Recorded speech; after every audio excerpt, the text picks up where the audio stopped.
Oi, meus queridos, tudo certinho com vocês? Eu espero que sim. Hoje eu tô aqui para poder fazer resenha desse livro, gente, que se chama Os Escravos, de Castro Alves.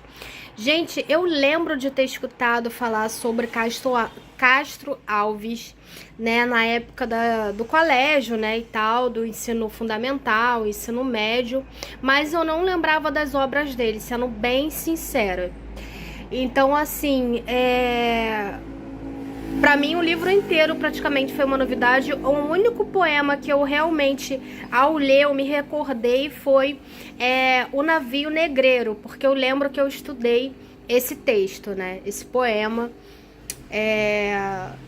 quando eu era bem mais nova e tal. Eu não lembro se foi a professora de literatura ou se foi a professora de português que passou ele pra gente, pra trabalhar em sala de aula. O Castro Alves, gente, ele é conhecido, né, como poeta nacionalista, né?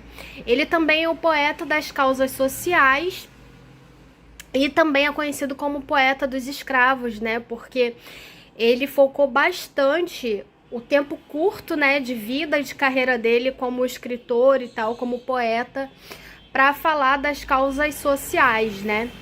O livro dele mais famoso, gente, assim, a obra dele mais famosa foi Espuma Flutuante, né? Mas um dos poemas dele que ficou, assim, mais famoso foi O Navio Negreiro, que, por sinal, tem, né? Consta nesse livro que eu tô mostrando pra vocês. Uma curiosidade, gente, é que esse livro aqui, né? Não necessariamente esse livro, né? Essa é uma edição que eu tô aqui em mãos. Mas quando esse livro foi lançado, né, ele foi lançado em 1883, né, que foi 12 anos após a morte do Castro Alves. Ele morreu aos 24 anos de tuberculose, né? Ele nasceu e morreu na Bahia. Bom, a maioria, gente, dos poemas que tem aqui foram escritos quando ele tinha ainda 16 anos. Quando ele tinha 16 anos, ele já era um grande poeta, assim, as pessoas já estavam conhecendo os textos dele e tal. Ele já estava sendo publicado em jornais, né? E como eu disse, né, ao completar 12 anos, né, após sua morte, eles juntaram esses poemas que saíam nos livros e montaram esse livro. Bom, eu vou mostrar pra vocês aqui um poema que eu achei bem bonito, né? Assim, o livro inteiro é um livro bem comovente e tal, porque conta realmente da vida dos escravos, da luta e tudo mais, sendo que eles são um tanto pesados, sabe? Esse foi um livro que eu, praticamente do início ao fim, eu fiquei assim, triste. Não triste no sentido de falar que a obra é ruim, mas triste no sentido da gente perceber a dor do outro, sabe? Eu acho que por mais que seja falado, né, sobre as pessoas que foram escravizadas, né, sempre temos que lembrar que as pessoas foram escravizadas, que não existe isso de escravo, né?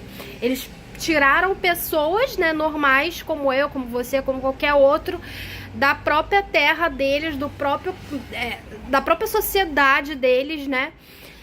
E trouxeram pra cá como se fosse um objeto, gente. Assim, se vocês lerem o poema, né, O Navio Negreiro, é uma coisa horrorosa, porque descreve bastante o sofrimento deles, né, de serem arrancados da própria terra, de serem jogados, né, de qualquer jeito em cubículos, em locais escuros, úmidos, passando sede, fome, ficando doente, apanhando.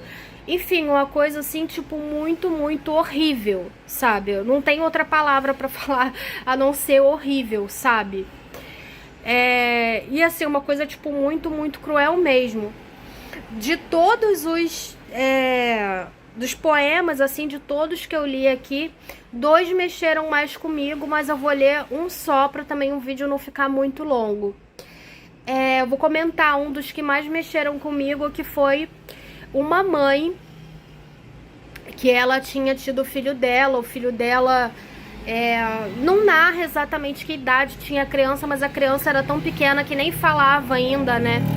E aí ela suplica para que o filho dela não seja levado, que o filho dela não seja vendido, porque ele é uma criança muito pequena. Ele não chegou a falar nem a palavra mamãe ainda. A única coisa que ele faz é dormir e chorar.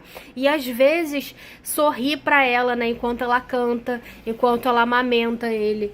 E assim, nossa, cara, dá vontade de chorar, sabe? Porque não tem como, não tem como. Eu acho que qualquer pessoa que tem empatia, ou mesmo aquelas pessoas que não sejam tão emotivas assim, só o fato de ler, de se colocar no lugar daquelas pessoas, você vai ficar mexido, sabe? Por mais que você não seja uma pessoa muito sensível. Eu sou uma pessoa sensível, então eu confesso que esse livro mexeu muito comigo, sabe? Eu já sabia que ia mexer pela temática, mas eu não imaginei que fosse tanto.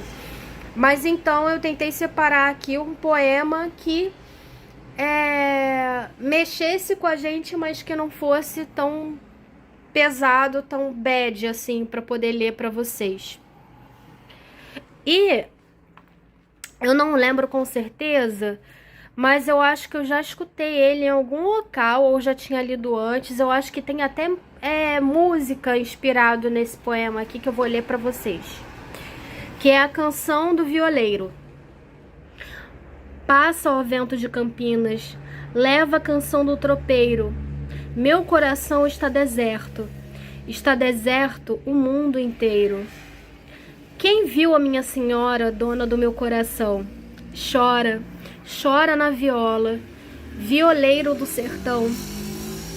Ela foi-se ao pôr da tarde, como as gaivotas do rio, como os orvalhos que descem da noite num beijo frio.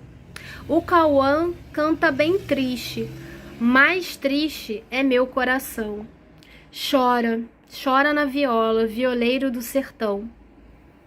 E eu disse, a senhora volta com as flores da sapucaia. Veio o tempo, trouxe as flores, foi o tempo, a flor desmaia. Coleira que além voas, onde está meu coração? Chora, chora na viola, violeiro do sertão. Não quero mais esta vida, não quero mais esta terra. Vou procurá-la bem longe, lá pelas bandas da serra. Ai, triste que sou escravo, que vale ter coração. Chora, chora na viola, violeiro do sertão. Gente, eu não sei exatamente qual a impressão que vocês têm ao ler ou ouvir isso aqui, mas pra mim me passa a impressão que é um homem, né, apaixonado, que provavelmente a moça, né, pela qual ele era apaixonado, ou talvez até tivesse alguma coisa, muito provavelmente foi vendida ou mandada para outro lugar, né, porque ele diz que ela se foi ao pôr da tarde. Não fica claro se ela se foi no sentido de, sei lá, de ter sido vendida ou mandada para outro lugar, ou se ela, no caso, morreu, né? Mas deixa bem claro o quanto ele gostaria desse reencontro, o quanto ele sonha, né? E o quanto ele espera que de alguma forma ela volte. E aí passa o tempo, as flores nascem, as flores murcham e ela não tem o retorno. E ele diz que ele gostaria, né, de sair daquela terra, de ir para outro lugar, mas que ele não pode, porque ele é escravo. Então, do que adianta ele ter coração, do que adianta ele ter sonhos, do que adianta ele ter vontades, se nada ele pode fazer, né? Então, fica aí a reflexão pra gente. É muito triste mesmo. E, sei lá, de certa forma faz a gente pensar... será que de alguma forma a gente é escravo de alguma situação? Não digo escravo no sentido dos escravos de antigamente, né, que eram literalmente tratados como objetos. Mas será que de alguma forma a gente não está escravizado por alguma coisa que a gente acredita, por alguma situação que a gente viva, a ponto da gente achar que a gente não pode correr atrás dos nossos sonhos, correr atrás das coisas que a gente realmente deseja para nossa vida, né? Seja um amor, seja uma qualidade de vida melhor, né? Eu acho que esse poema acaba trazendo essa reflexão pra gente. Bom, eu tô mostrando assim pra vocês pra poder ser um pouco do reflexo, pra vocês verem a capa, ó. É assim. Bom, eu espero que vocês tenham gostado da resenha de hoje. Não esquece de curtir o vídeo, porque é muito importante. Assim eu fico sabendo que vocês estão gostando dos vídeos de resenha, tá bom? Dá like pra ajudar. Comenta, né, o que vocês acharam, se vocês concordam com essa reflexão que eu tive, se passa outra mensagem pra vocês, se vocês entendem de outra forma. Se vocês têm algum poema preferido, né, desse escritor. Tá bom? E se vocês já leram, né, esse livro ou Os Espumas Flutuantes. Eu já tô com Espuma Flutuante já na minha pilha de livros que eu vou ler. E provavelmente ele deve ser um dos livros seguidos, né, que eu devo ler e trazer aqui de resenha pra vocês. Beijo, meus queridos. Fiquem com Deus e até a próxima.